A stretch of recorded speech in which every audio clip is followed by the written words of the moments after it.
The first problem on the generic final exam was if doubling x leads to y values with a factor of 3, and if y equals ax to the p, what's the power p? Solution? Well, we're going to compare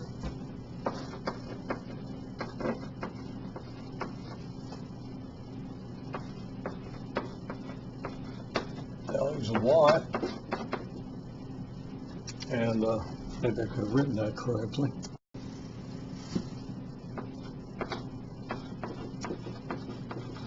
Corresponding to x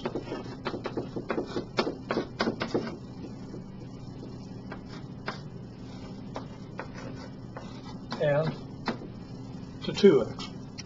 Okay, well,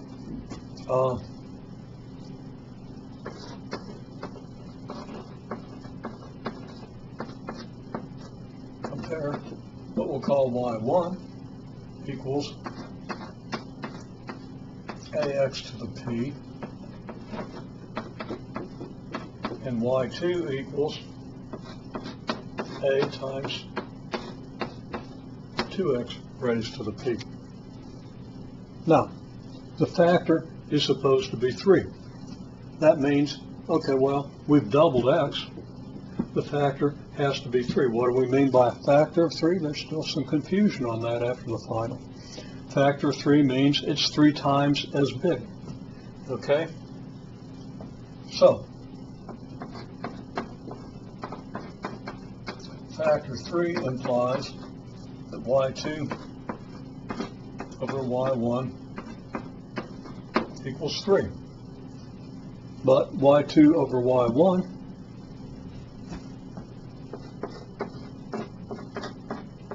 equals a multiplied by 2x to the p divided by a multiplied by x to the p.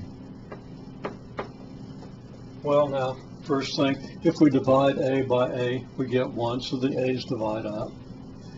Now we've got 2x raised to the p. And let's go ahead and write this out every step. I could skip a step here, but probably best if I don't. Okay, now 2x raised to the p is what?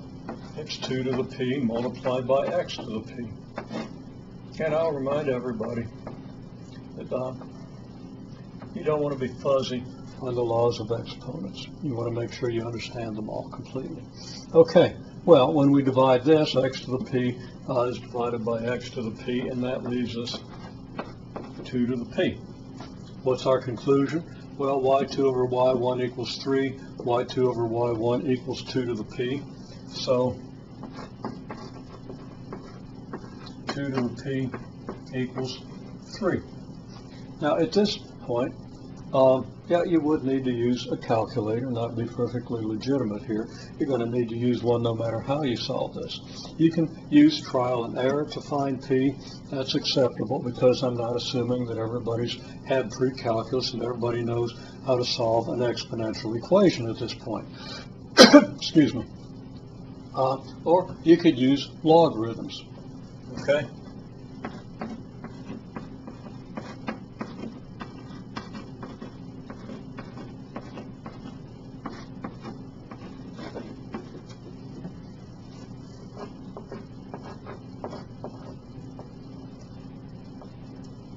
After using trial and error, if p is 1, 2 to the p is 2. If p is 2, 2 to the 2 is 4. You know p is going to be somewhere between 1 and 2. So you could try 1.5. Well, plug that into your calculator. You shouldn't need to plug that one into your calculator. 2 to the 1.5 is 2 times 2 to the 0.5. 2 times the square root of 2. Everybody should know the square root of 2 is 1.414. That's 2.818. So 1.5 is a little low, but we're getting pretty close to 3. 2 to the 1.5 being 2.818. It's probably going to be something close to maybe 1.6. Now, you could refine that in an obvious manner, or you could, if you know how to use logarithms, you could proceed to do that. Some of you did and some of you didn't know about logarithms. One way or another, you get p somewhere around 1.6.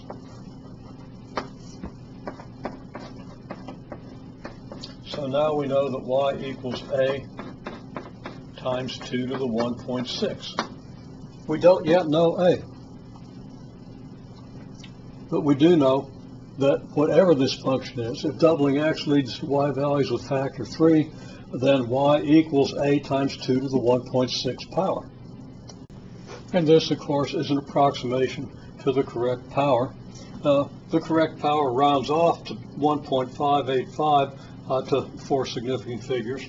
And, of course, this is an irrational number, and you should understand the implications of that. It means it goes on with no pattern, and it goes on forever. Actually, rational numbers can have a pattern, but no repeating pattern of the same numbers. Okay? And p is actually equal to log 3 divided by log 2. If you understand logs, you'll know what that means. Also, a is undetermined.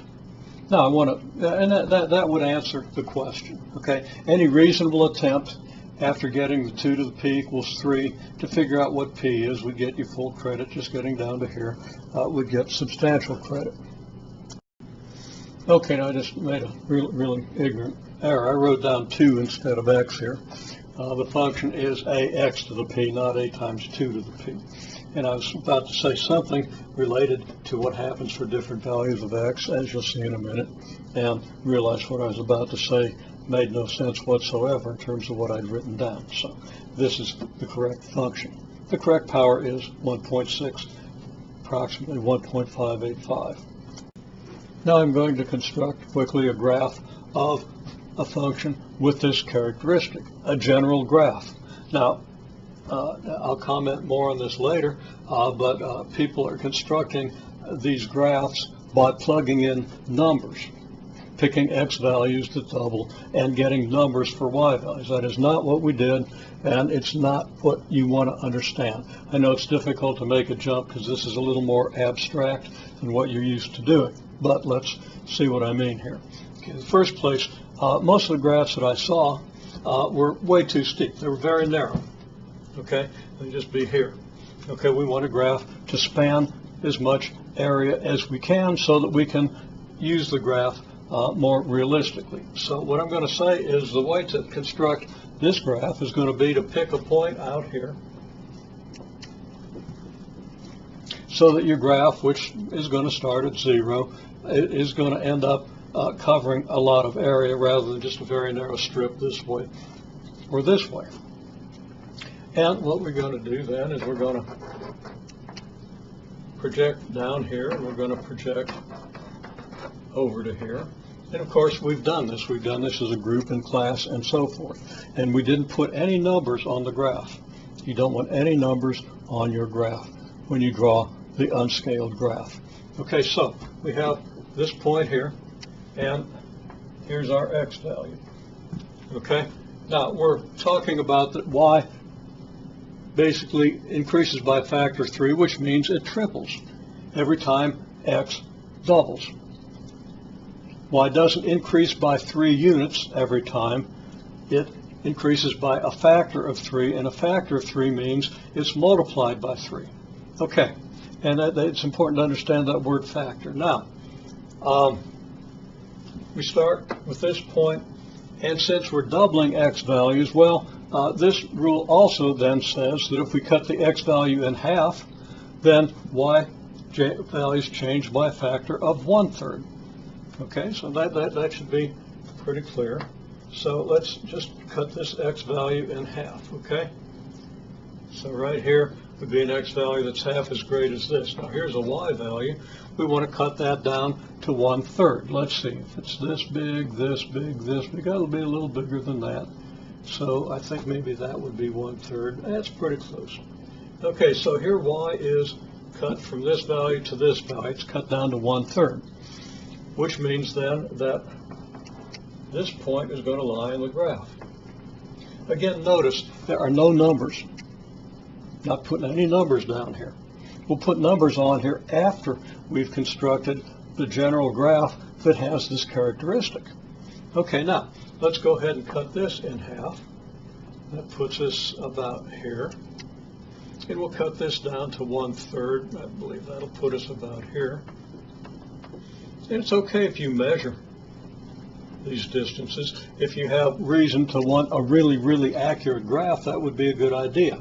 We just don't put numbers on these things. Okay, now we cut this in half. That's going to put us here.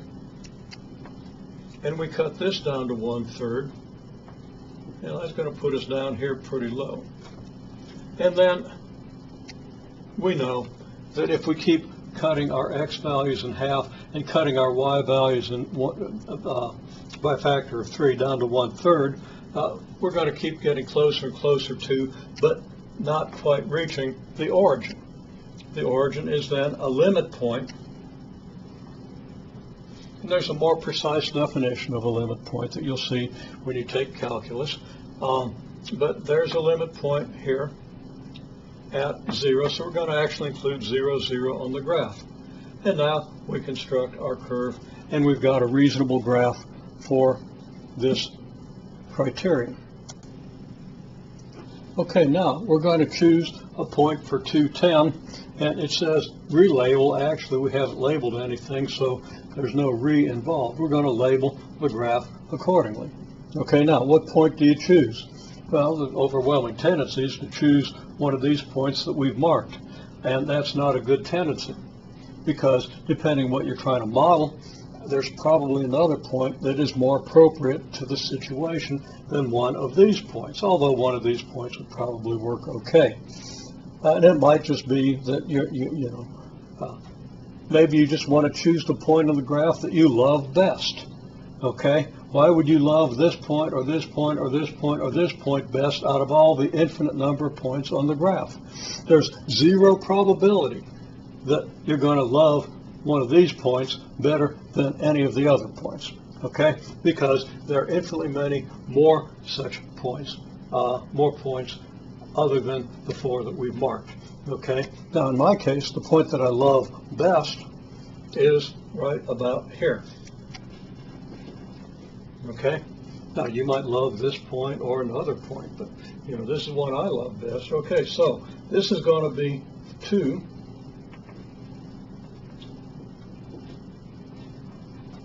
And this is going to be 10. Okay, so we label the rest of the graph. Well, I'm going to label the graph not by doubling 2 and not by tripling 10. I'm going to label the graph in units of 2. Okay, here's 2.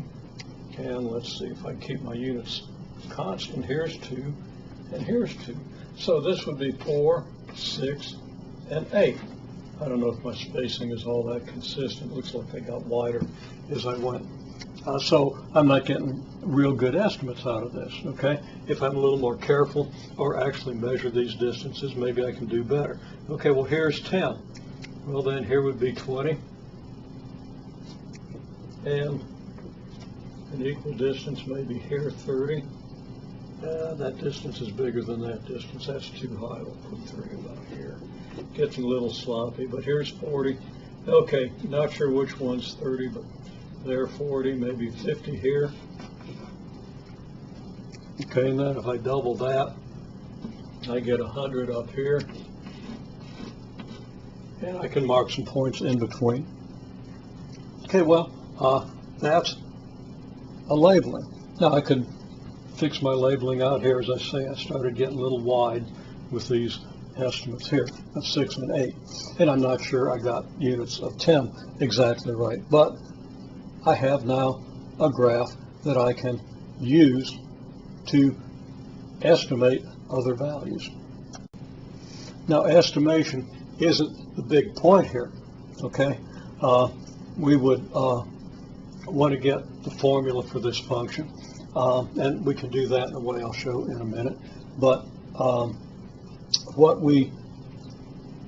the reason we do these estimates is to convince ourselves of what we're seeing. Okay, we move from the estimates to the reality. And so let's just do an estimate. If this is 6, then over here